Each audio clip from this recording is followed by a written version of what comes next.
All right, and welcome back for episode number 24, Tally SC Talk Podcast. Of course, the official podcast of the Tallahassee Soccer Club. I'm Andrew Jupe, alongside with my boy Trent Young. We apologize for the hiatus. Last week we had some scheduling and technical difficulties. Finally got those ironed out, but we're back at it after PFC, pre-Southern States. Trent, how you doing, man? I know it's been a while, but good to see you back, big dog. How we feeling? Absolutely, Jude. Thanks for having me back, man. Just excited to get out to the Gene again this Saturday and watch the game against Southern States, and excited to unpack all this stuff we've got from this past match against PFC and another 850 Cup fixture. So, yeah, man, a lot to unpack today. Absolutely. And that's just part of the program we have here today. Like you said, Trent, we're going to recap that PFC match. We're going to give you our stars of the game, updated 850 Cup table. We had the Roots in Pensacola going at it as well. And then we're going to preview the Southern Stars game coming up on Saturday. So a fully loaded slate here for episode 24. So come right on back after this quick break.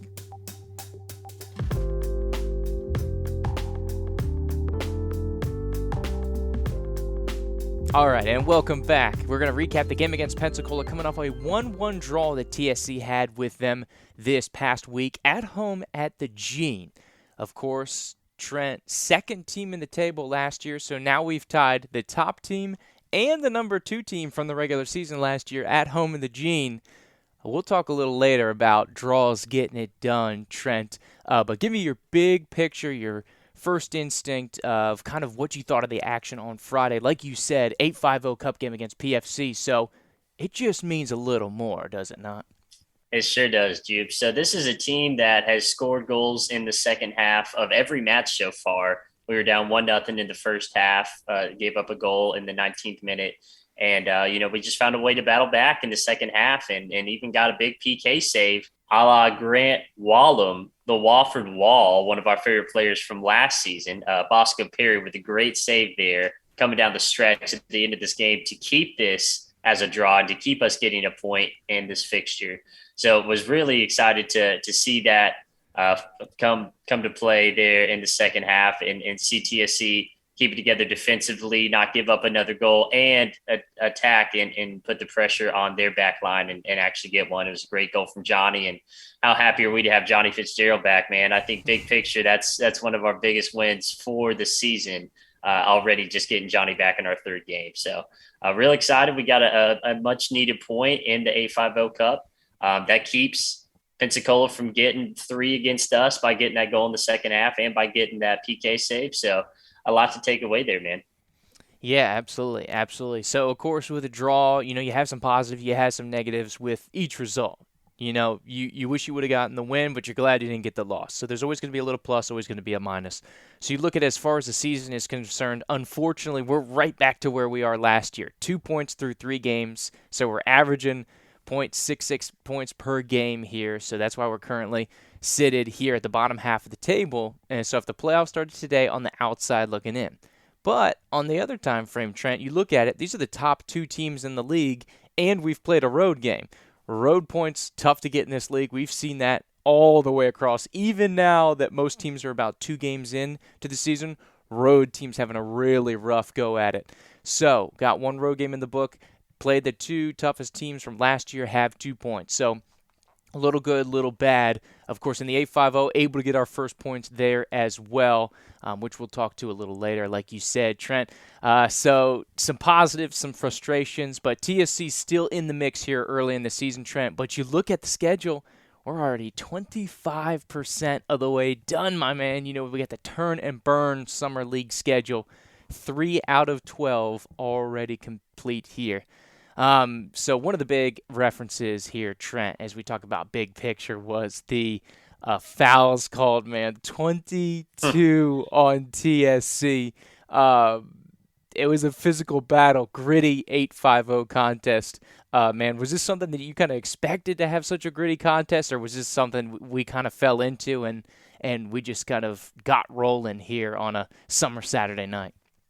Well, this is a gritty team to begin with. And obviously, like you said, the 850 Cup matches just mean more. And 22 fouls, I mean, that's a ton. We're always going to have, probably double digits. But yeah, I mean, 22, that's a lot. I don't know if I've seen that from this team since we've been covering them the last 2 seasons. So that was a ton. A lot of refs let him play through the contact and kind of swallowed the whistle, especially early on in the game. And then once it kind of gets a little chippier down the line in the second half, they kind of have to start calling some stuff. But they were calling it early and often Yep. Saturday at the Gene, man.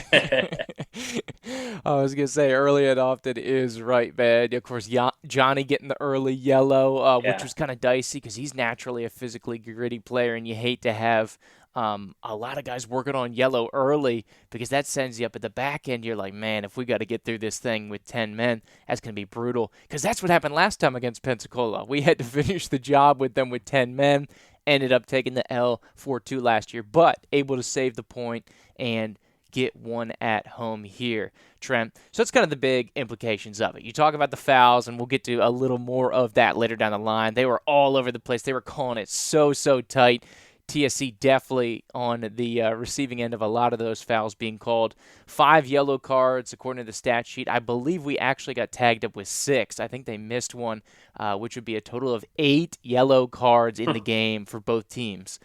So they were a flying, Trent. And like you said, all the fouls, only 22 of them being called on TSC. But let's get into some specifics. So let's go instances in the game. Of course, first half, we've talked about TSC starting fast, being able to get in the front foot because the difference in results and the percentage-wise for TSC is staggering when they concede first and when they score first, Trent. But what happened here past Saturday? And about the 19th minute, Joe Peralta stepped up. It was about probably 3-4 yards outside the top of the box and made a foul. Didn't get ball. Unfortunately, definitely made some contact there. And so there was a set piece, a free kick right there. Pretty head on, straightforward, right in between the post. Like I said, about 25 yards out or so. And so they had a run just over the ball from right to left. The guy stepped over it, and then the in swinger hits it right over the wall perfectly. It was, just the right amount of pace and right amount of touch. And Bosco Perry, I mean, he was just kind of just frozen. I mean, it was just a really good strike. Nothing he could do right over the wall. And tough, man. I mean, that's the way the game goes. And so, you hate to give up a foul right there in the attacking third, but that's the way the game goes. And we unfortunately weren't able to rebound until the second half, but we also didn't give up any goals in the field of play. So that's always something to take away.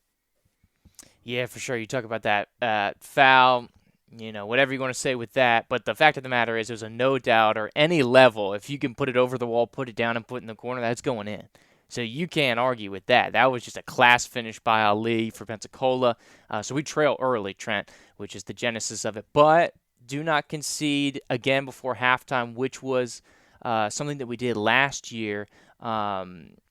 Right before the half, and so luckily able to keep that at 1-0. So able to get the break, make some adjustments, which did happen. Bruno threw in another striker. You see Blankenship come onto the field, really helped energize us going forward.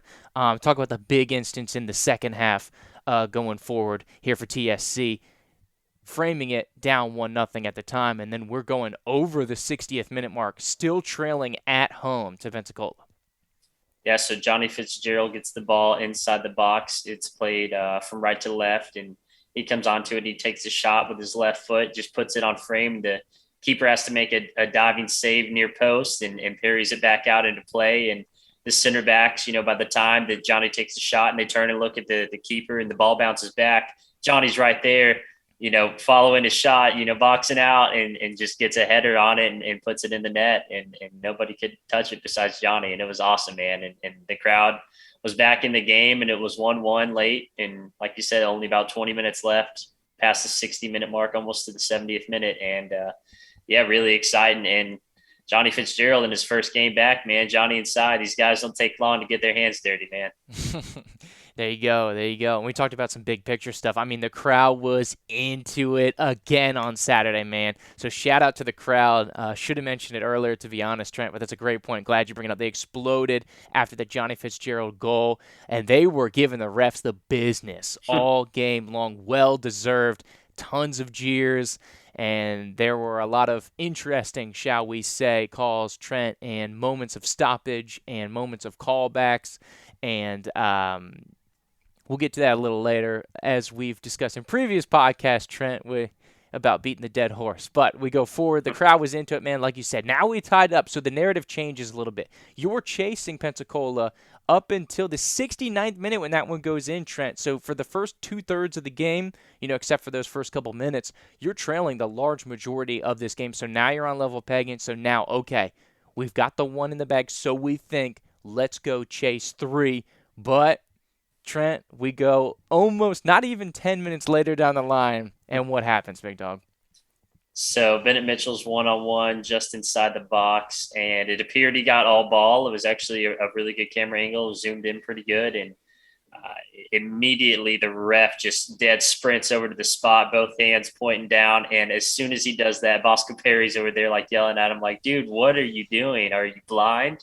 And obviously you talked about a lot of jeers, but man, the crowd really gave it to him then, because that definitely looked clean. And I remember listening to you on the broadcast, you and Johnny, you guys were talking about how that definitely looked clean. And he's even a PFC fan. He's from Pensacola. So he clearly definitely didn't have a dog in our fight in that one, but he was on our side. So, yeah, that was tough to swallow, man. But Bosco Perry, what a great addition to this team ever since he's come in. The last game against the Roots and this one as well.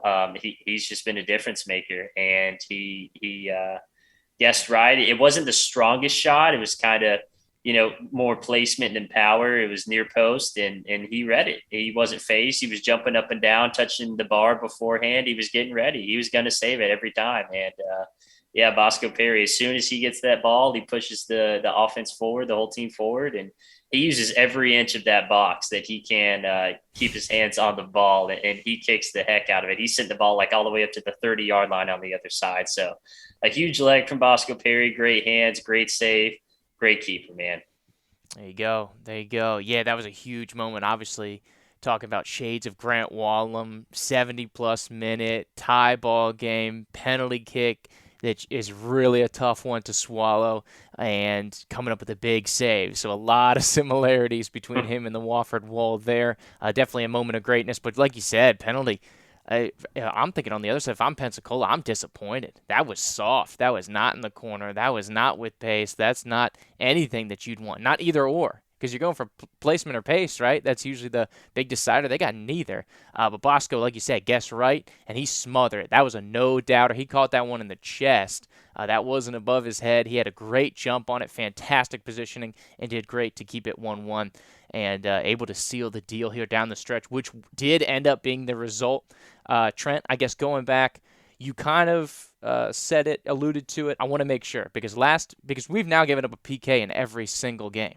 Like it or not, that's what's been called. 3 PKs against TSC, each one in each match. We said, unfortunately, the one against Jacksonville deserved. They deserved a PK. I'm going to give it to you straight up. Yes or no? PK warranted here versus PFC. Absolutely not. Bennett Mitchell got all ball. Bennett Mitchell played a great game, and he was in great position to get the ball and, start the counterattack. And they totally stopped momentum. I mean, we were able to get the save, fortunately, and luckily it wasn't a goal. But, yeah, it never should have been a goal. I don't see it any other way. I don't see how you could disagree with that. But what do you think, Jude? Yeah, I mean, I agree with you. Just like I did the first time around with Jacksonville, I think that one should have been a penalty. I think this one should not have, no doubt. And you can see it. Bennett Mitchell, 2 feet, all ball. You can see the change of direction with the ball. You can see the way the player fell, the physics, the momentum, the ball. Everything adds up to a clean slide. And just really unfortunate that one goes against TSC. But luckily they don't get burned, because that one is one that you can really kind of put in your back pocket. If that one doesn't go well, or they bury that to go up 2-1, we can't get the answer to tie the game. That could be a potential demoralizing defeat there. But luckily able to save points, and so we defend the Gene, undefeated at the Gene here, Trent, 25% of the way through the season. Booking up the fortress down there on the south side. I love that. Like you said, you talked about Bennett Mitchell. Just to kind of talk about big picture stuff, I really liked his game out here this week. Of course, the first game back, the last time we saw him at the Gene, Trent, I think the fitness looks up. Bennett Mitchell looks completely 100% in-game shape. You saw it, able to go really deep into the ball game, and I really loved his performance. That was a fantastic one by B. Mitch. Trent, but I guess any other kind of general thoughts about the game as we kind of step forward, or is that pretty much really open shut case here, or what we have with PFC. Yeah, that'll pretty much do it for me. I mean, this is our second 8-5-0 fixture. We were able to get a point and keep PFC from getting 3 points. And I think that's the biggest thing we can take away. Obviously, we would have loved to win, but with them getting that PK late, we very well should have lost. And so I think it was a huge win. And the way that we came away from the New Orleans game when Grant Wallem got that great save last year with a PK, we felt like that was a win because it should have been a win for New Orleans, and we still got the draw. Absolutely, absolutely. It could be a jumping off point as well, as of course you have another big matchup coming in here on Saturday.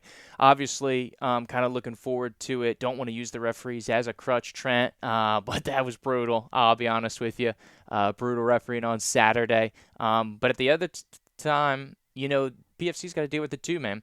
But looking at the table, I do think this is a PFC team we could beat. I think they're more gettable than they were last year. A little younger. Obviously, you talk about the loss of Hilton.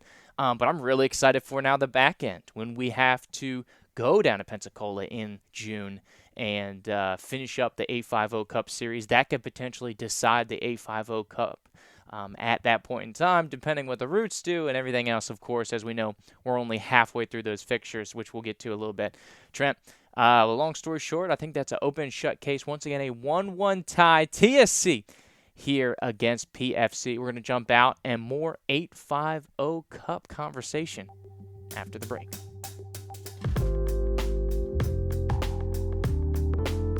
All right, and welcome back here to the Tally SC Talk podcast. We actually lied to you. We said we were going to the 850 Cup, and we almost forgot to give out our awards for our stars of the game, Trent. So we're going to rewind a little bit and go to our stars of the game. So, Trent, as we do, basically, this is just 3 guys each that we want to give a shout out to that we think are dope. We have our 1-star, 2-star, 3-star guys of the match.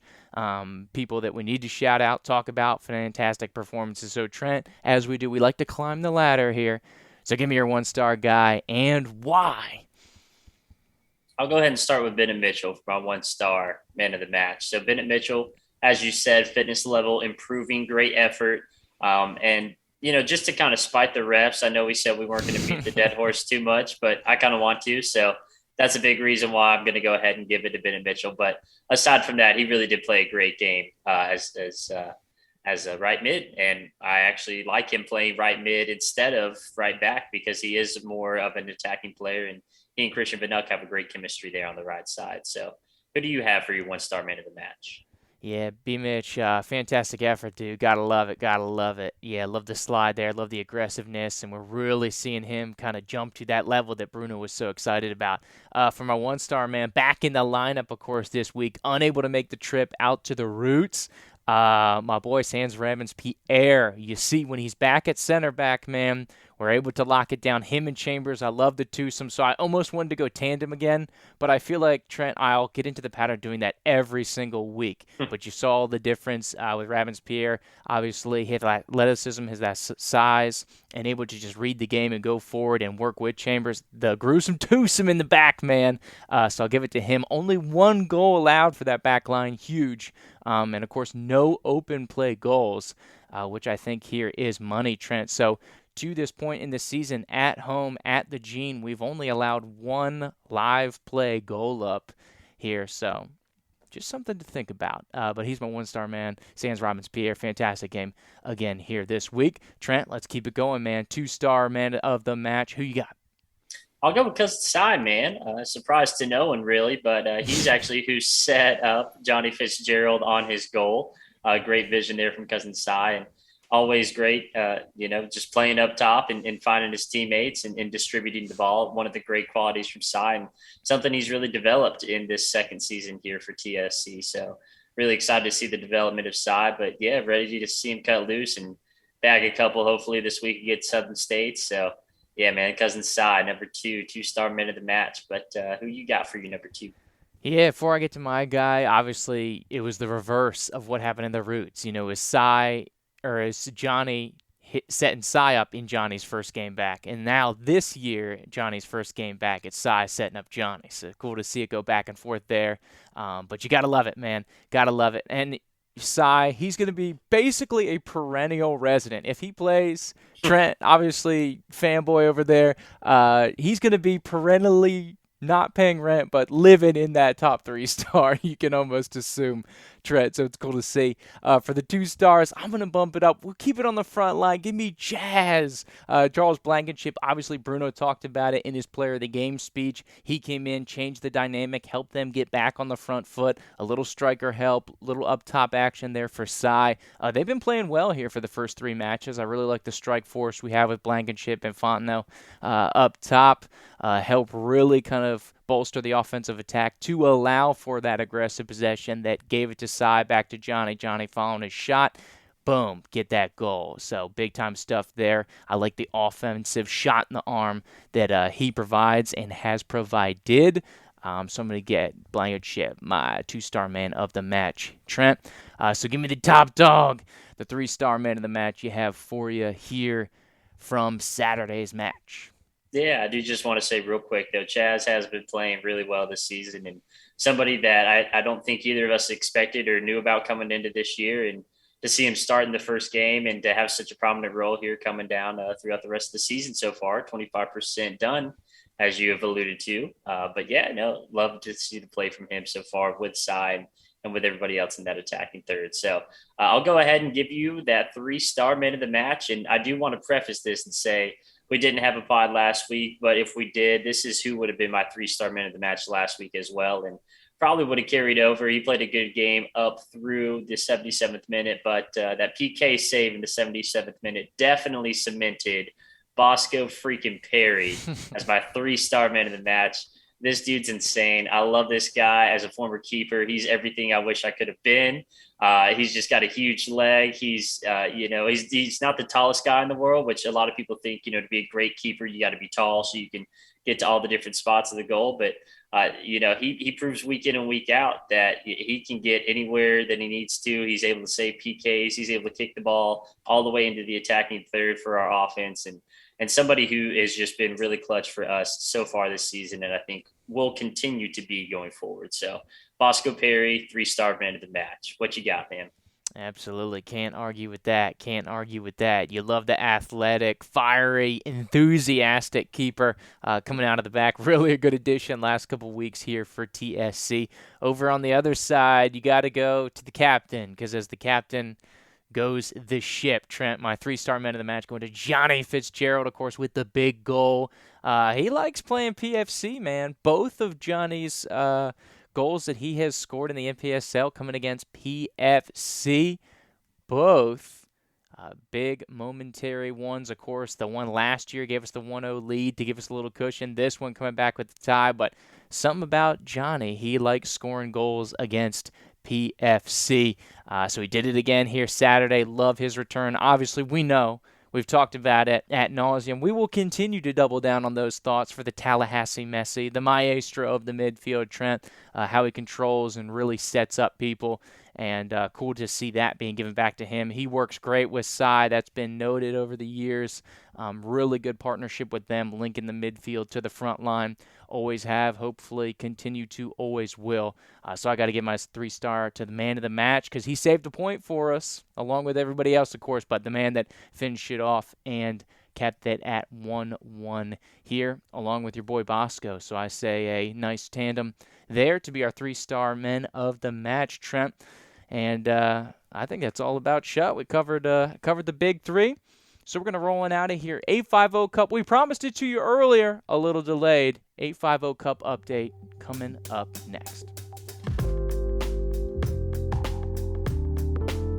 All right, and welcome back here to Tally SC Talk Podcast. We promised it to you a little later than we thought, but 850 Cup update. We're going to keep it kind of brief, but just want to keep you abreast of the information going on in our 3-way rivalry series. Of course, if you're unfamiliar, there are 3 teams in our Gulf Coast Conference that are in the 850 area code: Pensacola, Panama City, the Roots, and us here in Tallahassee. And so the fans have established a rivalry that there is an actual trophy for. The 6 games that those 3 teams play each other, each will play each other home and away for a total of 6 games.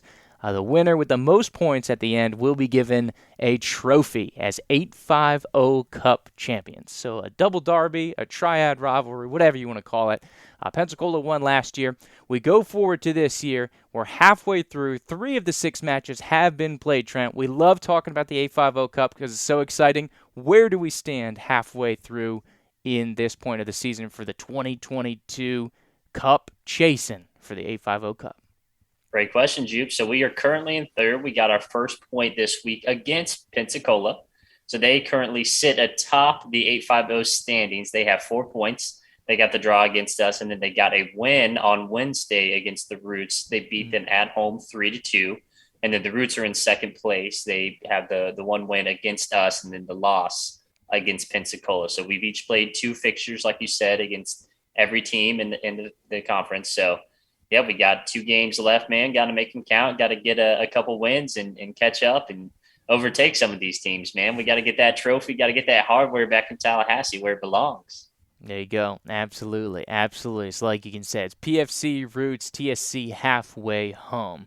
Of course, 3 fixtures still to be determining the final outcome of the Cup, as you can see here.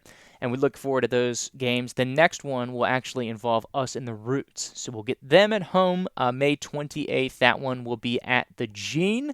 So Trent, that's just a week from Saturday, big dog. So we have an opportunity to take a jump up here. Obviously, when you look forward to it, we'll talk to this a little more later on, but need the big 3, not only 850, but season-wide as well. And then the other 2 teams will have a matchup as well. That'll take place on Sunday, back in the month of June, or forward in the month of June, June 12th. Pensacola will then travel to the Roots.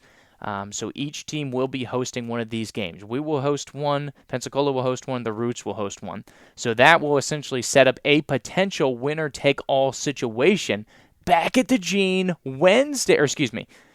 on the road at Pensacola, June 29th. It could potentially be, depending how the Roots outcomes come in their next 2 matchups, because they'll be done early to mid-June, Trent. So depending how these matchups go, this could be the finale out in Pensacola, winner-take-all situation.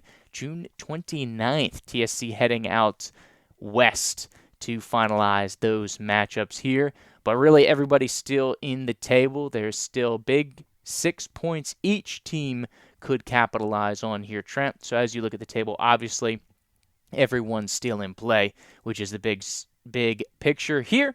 So really what makes it quite exciting. But first go around, now everybody gets to flip locations. And I like the scheduling here, Trent, to potentially add some excitement here on a little midweek trip to get the finale in here. But we'll discuss a little 850 Cup action a little further on as we get to kind of some big picture season stuff towards the end of the podcast here, Trent. But any other thoughts short term against the 850 Cup? If we get a win against the Roots and we're sitting at 4 points and June 29th rolls around, I think Oldfields and us and Petley and everybody's got to be out there giving that support, man. So hopefully it comes down to that and we can make a nice little midweek road trip. But yeah, just excited to see how the rest of the season shakes out, brother. Absolutely. Will be a big one. Will be a big one that we can get back on the horse next Saturday. So that's the update here for the 850 Cup. Everybody is still in the running, so make sure you check out Oldfields Battalion on social media. They love to keep track of that 850 Cup. Of course, the organizers of the rivalry trophy with the other supporters groups. That's really fun, so make sure you check them out. But that'll be all for the 850 Cup update. We're going to preview the match on Saturday, talk a little Southern States, what you need to know about the visitors coming here to the Gene that we will be going up against. We'll have that next time you see us on the other side of the break. All right, and welcome back. And now, as we like to do, we're going to go behind enemy lines here. Of course, preview the team that we have coming up on Saturday, and that team is Southern States, Trent. Of course, a lot of narratives, a lot of, let's say, baggage, a lot of aura surrounding this squad as they're perceived throughout the league, Trent. But the fact of it is, this is going to be one of the best teams, not only in the conference, but in the nation here for the NPSL. They're going to be a big dog. This will be an underdog role for TSC that we will be playing, and we're going to have to play a good ball game to take these guys down. Give me some general thoughts about Southern States, and then we can get into. I know you got a couple guys that you want us to look out for that we'll kind of preview, but just kind of general thoughts about Southern States out here. Not only what we know from last season, but going again into the 2022 season. Yeah, so this is a really good team, man. Obviously, you talked about how they were able to win the championship last season. They played the Birmingham Legion. We talked about that a couple episodes ago in the U.S. Open Lamar Hunt Trophy, whatever that is called. We've talked about that forever. I forgot. Sorry, Yeah. but anyhow, yeah. So I mean, they had a really successful season last year, and they were able to implement a lot of that this season as well. They beat the New Orleans Jesters the other day 4-0. That was a big win that they got. And so, this is a team that can definitely score. And they got actually two of the best players that we saw for the Jesters last season. Sheldon Green, he was a forward, as well as Mason Walsh. He was kind of a winger forward that they had on the left side. And everything kind of ran through Walsh. And so they were able to poach two of the best players from another really good team in the league. And so they were, the rich get richer, man. So I mean, Southern States are going to be a tough get this Saturday, but hopefully, maybe we can extend this draw streak or our unbeaten streak at home. I wouldn't be too ticked off about that, but man, it really would be nice to get a win, because we didn't even score a goal on these guys last year. You talked about the aggregate; it was 4-0 last season when we played against them. So I definitely just want to put a goal in the back of the net and show these guys that we can compete with them, and that, we're for real and we belong in the same conference as them. Yeah, absolutely, absolutely. And of course, you talked about the rich get richer, man. The professional squad from Southern States, of course, the conference champions last year, and the Open Cup that you talked about. That's a championship for any team that participates in a sanctioned U.S. soccer. You could go up and potentially play U.S. MLS teams, those top dogs that we talk about, that you see on TV here for the MLS. And so they, like you said, Trent, winning the conference and a couple more games. They took down Naples from the Sunshine Conference and a couple other guys en route to an appearance in that Open Cup. But I think they got to the Elite Eight is what I remember it being for the national championship for the NPSL. So they're definitely a team that's going to come after you and try to make some big impacts. And so this is the top dog. Like you said, we struggled to score against them because we didn't last year in two matches. Aggregate 4-0 wins for them. Last time they came to the Gene, they beat us 3-0, Trent. Of course, a lot of things surrounding that, so I can make excuses like, Schmoker, our captain, was at a wedding, and some other things, Trent, that were going on. But you look at that, some other players missing from cards, etc. But Trent, like you said, long story short is we have some good players here for them. I'm looking at the back line, man, because you talked about Reed coming in the back line, but I'm also going to talk about Samuel Dadsey, big center backs. Reminds me of the Roots, right? Big back line, so we really struggled with some service coming into the box for them. Which kind of really dictated place and didn't really let us do what we wanted to do early against the Roots. So I see potentially a same issue coming in here. So maybe on the ground attack, maybe some more stuff through the midfield and the ground, trying to find those channels with the outside backs. But Samuel Dadsey with your boy Hakeem Reed that you brought up is going to be difficult to watch. Also, I look for the front line coming back again for Southern States. Thomas Shepard, he scored the opening goal at the Gene against us last year in just the 5th minute. He's back on the front line here with Southern States again. Him and Walsh, you talked about, who was an absolute menace against New Orleans. Southern States thrashed New Orleans last week 4-0 when they were at home, Trent. So it's going to be interesting to watch. We've got to watch a counter-attacking side. Because you think about it, Trent, they are basically our opposite in every single way. Regardless of what you want to look at. You got the big money bag club. You've got the boys with the big heart here for TSC scrapping it out. You've got the try to play a beautiful traditional English possession counterattacking team. And you've got a gritty American style team that's trying to win every 50 ball, play the long ball, play a little bit of a sloppy brand, but likes to get after it, show that grit that we love so much here for TSC. And then so that's going to be a big factor for us. Watching the counterattack, watching that left wing, so much of their offensive possession ran through Walsh. And I don't know if that was they were trying to dig at New Orleans a little bit and really rub it in. Walsh is a great player. I mean, we recognized him last year when we played New Orleans. Like, he really controlled things. And Southern States is like, we're going to give this dude the ball, let him put in work. So the left side is going to be a huge emphasis. So our right side, which you usually have Bennett or Christian over there on that right side, going to need to come up big here. So I'm really liking that matchup. That'll be really fun to watch. One of those guys. You talk about another player to watch for them. How about the guy in goal? Grajeda in between the posts for Southern States. He's aggressive. He's energetic. He's athletic. He was big for them against New Orleans. Really didn't have to do much. But he's a solid keeper. Of course, you're looking at him. He played for Chattanooga FC, who's now in the NISA. He went to Sacramento State along with some of these other guys, Trent. So he's going to be a big impact for them, and it's going to be tough to beat him and get one through and score, which is something we have not been able to do against Southern States. So, of course, we talked about them conference champions last year. They finished third in the table last year, of course, contrarily to our seventh. And Trent, weirdly enough, the table is looking very, very similar currently to what it did at the end of last season. Of course, us at the bottom half, and then Southern State's at third. The order is exactly the same for the top four. Currently, it's Jacksonville up at the top, Pensacola number 2, Southern State's number 3, New Orleans number 4, and then, of course, AFC roots us down there, 5, 6, 7, bringing up the tail end. But an opportunity to get a big table jump, and this would really, really help the cause here going forward against Southern States, man. But any kind of observations, thoughts on them, or little factoids that you're looking forward to on Saturday, Trent, specifically in regards to our opponent from just outside Hattiesburg, Mississippi? Long road trip for them coming over here, Trent. So you talk about a business trip, a business affair.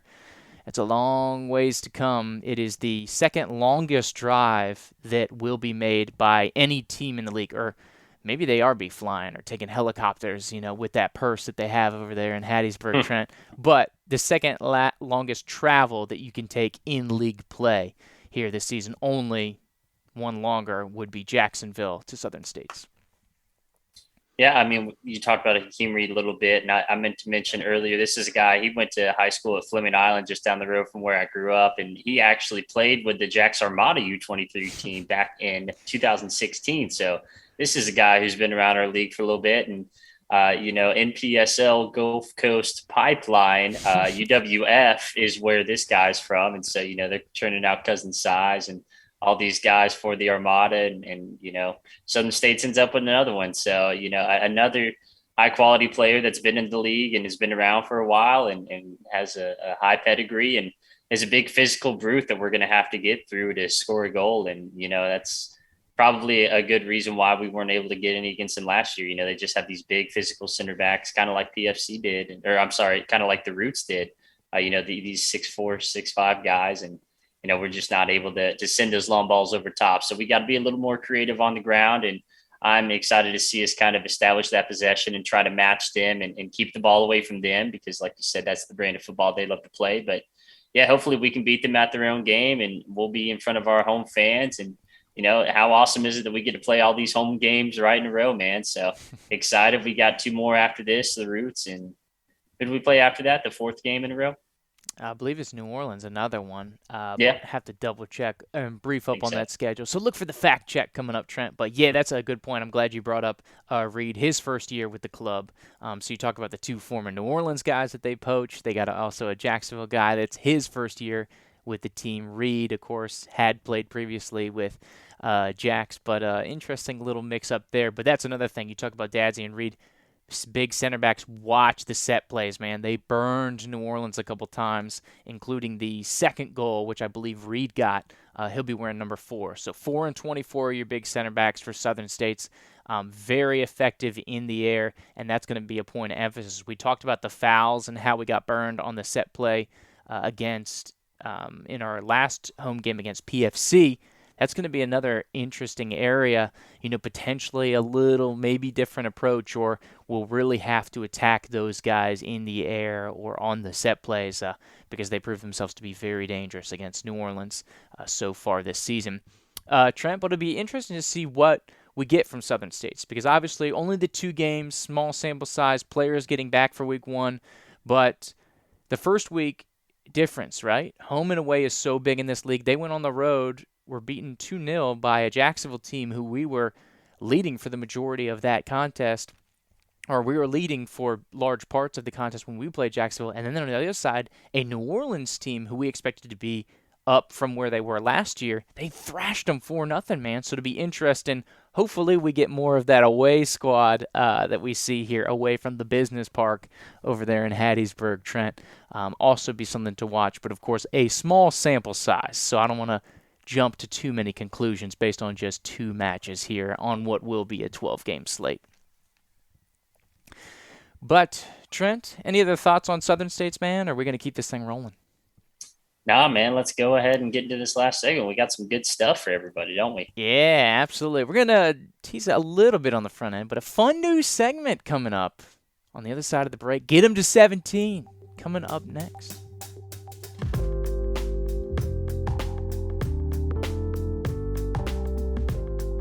All right, and we teased it, but here's a little fun way to end the podcast here in our final segment of action. We're going to call it Get 'em to 17.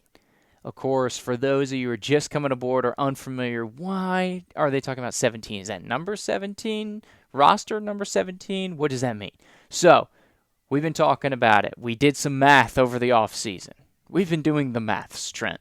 And so we did a sample size of 2 years across the entire National Premier Soccer League, all conferences, all leagues, everything. And so the number that keeps coming up for a league that is 7, 8, or larger is 1.4. If you're able to hit 1.4 points per game, the clip and the likelihood that you are finishing top 4, which would be a playoff team here in the Gulf Coast Conference that we are in, would be 90 to 95% success rate. So 1.4 points per game on a 12-game season is going to be rounding up, get you to 17 points.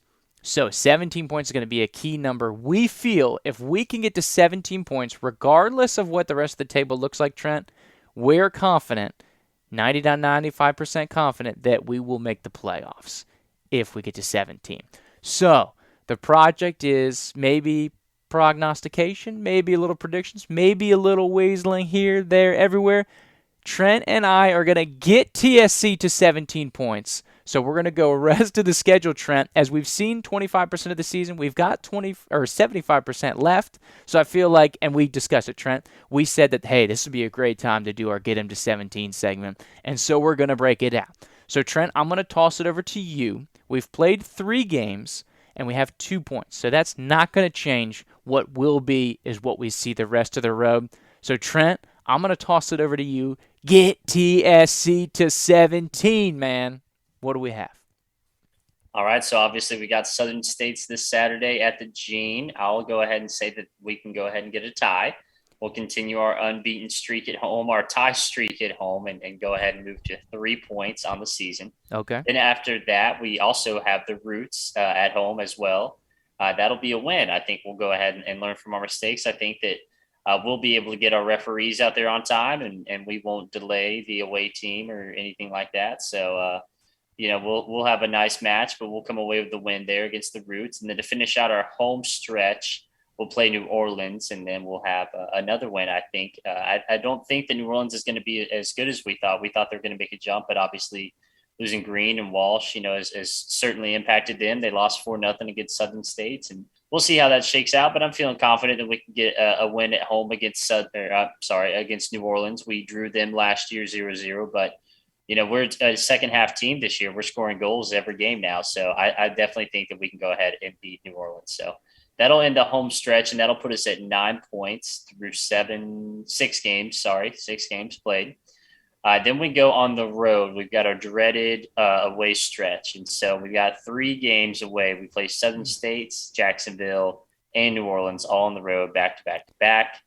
I'm going to go ahead and say that we lose all 3 of those. It's very possible we could get a draw, and I hope nobody comes for my head for being so pessimistic. But, I'm just trying to be realistic and trying to get him to 17. And so I think that I'll just chalk those 3 up as losses. Those are 3 really good teams, and those are tough matches. That one game against Jacksonville, who's one of the best teams in the conference, that's on a Wednesday, and so that's going to be a tough game. And obviously New Orleans, Southern States, those are like the 2 furthest trips that we're going to make this season. So Those are going to be 3 losses. And then after that, we play AFC at home. It's going to be our last home game of the season. I definitely think we're going to get a win in front of our home crowd. And AFC, they're kind of down there with us at the bottom of the table right now. And so I definitely think those are 3 gettable points we're going to get at home against AFC Mobile. And then we play at Pensacola. I think that's going to be a win. It's going to be a must win. We're going to have to get that to secure the 850 Cup. So I'm going to go ahead and say that's going to be a win. And then we play at AFC again.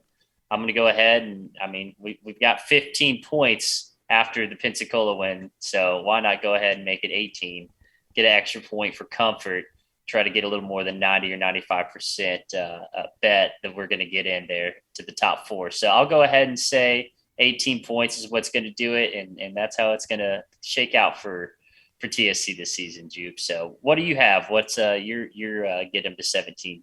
There you go. There you go, Trent. Well, quick reacts to you, man. You're giving us to that 1.5 threshold at 18 points, man. I like it. That's a win every other game average down the season.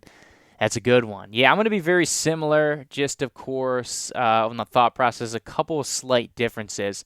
But let's get to my table. I'm going to get TSC to 17. Obviously, 2 through 3. So we're 25% of the way. And then I love chunking up the schedule, Trent. Give me 3 game blocks. So our next 3 are going to be big. Of course, 3 more home games, so you got to get points at home. I say we get 5 points over the next 3 games. That's going to start with a tie here versus Southern States. That'll get us to 3 points here. And then, of course, we talk about the Roots. The Roots are one of those teams, if we want to be a playoff team, we got to beat. We had a rough showing over in Panama City. I say we bounce back, and we need to get the win there. And then, of course, defend the home turf. Can we tie New Orleans again? I say yes. That'll get us to 7 points after match day 6. So 7 points through 6, halfway home, but points-wise, we're not quite there. So we're going to be needing to get a little makeup down the backstretch here. Coming up, 5 away games in 6 matches, but we're going to have to get the work in. So let's jump into match day 7. On the road to Southern States, 6-hour-plus drive. That's going to be a tough one. That's going to be a really tough one to get. So if we say loss there, coming back, Jacksonville. This is just a couple days later. So we make a 6-hour drive to Hattiesburg, 6 hours back. Wednesday, 3 hours over to Jacksonville. Based on the result last year, of course, it was a 4-0 loss, tough one. Jacksonville was really playing well last year. I assume they are in a similar spot. It's going to be a tough one. Middle of the week for a working-class team. That's the thing. We couldn't take a lot of our big guys over in the middle of the week because they had jobs that they couldn't get off, Trent. So we could potentially be looking at a loss here for Jacksonville.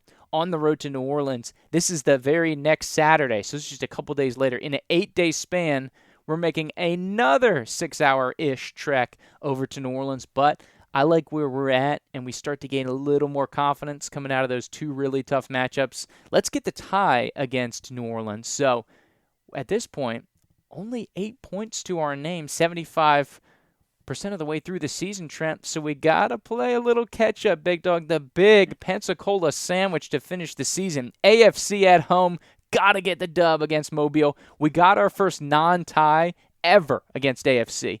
Of course, we had all those Gulf Coast Premier League matchups, ties. We had the one earlier in the season at the Gene, tie. We finally broke the streak last year at AFC. I say we do it again, give us another win. That would get us to 11.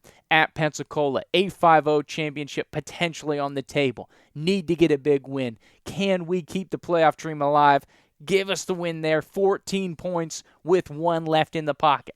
We're going to have to go back out to Mobile. Can we do it again? The answer is yes. Big TSC wins 17 points. We squeak in there 1.4 points per game and change to get to that magic threshold there. So obviously need a big finish to the season, and those 6 games are going to be wild. You talk about those 8 games, or 3 games in 8 days is going to come up huge, but hey, if we are who we thought we were, Trent, that's going to be a gettable 3-game stretch down the back 9, the back 3, if you will, Trent, to finish off the season. So that's how I say we get them to 17. So, Trent, as we put it up side by side, we can see kind of slight differences between our two.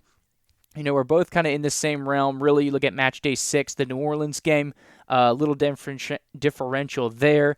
going down. New Orleans seems to be kind of our differences, really. We see the match day 6, the win tie split, and then the loss tie split out in New Orleans is, of course, going to impact kind of our us going forward. There is where you see our chief differential. But outside of that, I think we're largely on the same page. Whether we're drinking the same Kool-Aid or anything of that regard, Trent, is to be seen. But I think fair, man. And for 2022, we have what we need to do to get him to TSC. And once again, these are not predictions. This is a project getting TSC to 17 points. Do you think this 2022 TSC team can get to 17? Not necessarily the way we said, but just 17 in general. Yeah, absolutely, man. Why not? This is a crazy league. We can't predict anything. I mean, you got lucky week 2 with that score prediction, but or week 1. I'm sorry, we were close week 2, but yeah, that's the only one that we've gotten right so far. You got that one week 1, but yeah, I mean, this whole league is kind of up for grabs, and we've already tied Jacksonville, and we've got a shot to tie or win against Southern States, who's supposed to be the top dog now. So yeah, man, anything's on the table. So I definitely think that we'll know a little bit more after this Saturday, but going into this week, yeah, 17 points is attainable. Like I said, I think it can even be 18. So 1.5, that might be the magic number, hopefully. But yeah, we'll see, man. Absolutely, absolutely. Got to believe in Bruno and the boys. So a fun way to end this one. So thanks for getting with us in our journey here. If you have thoughts about how TSC can get to 17, if they'll get to 17, if they get to 20, are we talking 20 plus here? Whoa. Finish the season strong in the last 75% here of the schedule. Let us know at Tally SC Talk on social media. And as always, you can hit the mailbag, tallysctalk@gmail.com. But thank you so much for coming aboard with us. Once again, Andrew Jupe and my boy Trent Young bringing you the Tally SC Talk podcast. We'll see you down at the Gene here on Saturday, 7 p.m. Eastern. And if you can't make it out there, we have 3 ways for you to tune into it. You can go to tlhsoccerclub.com. That's right, Tallahassee Soccer Club's website. It is on the main page, baby. Couldn't be easier to find.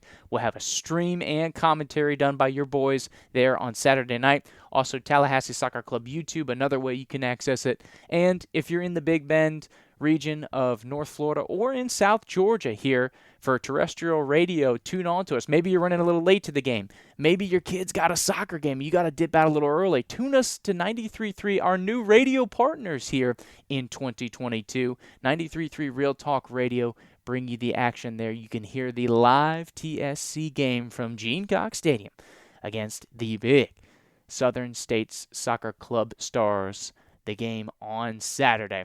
So we'll catch you out there. If not, we hope to talk to you. But thank you so much for coming aboard. That's all we have here for episode 25 of the Tally SC Talk podcast. Take care.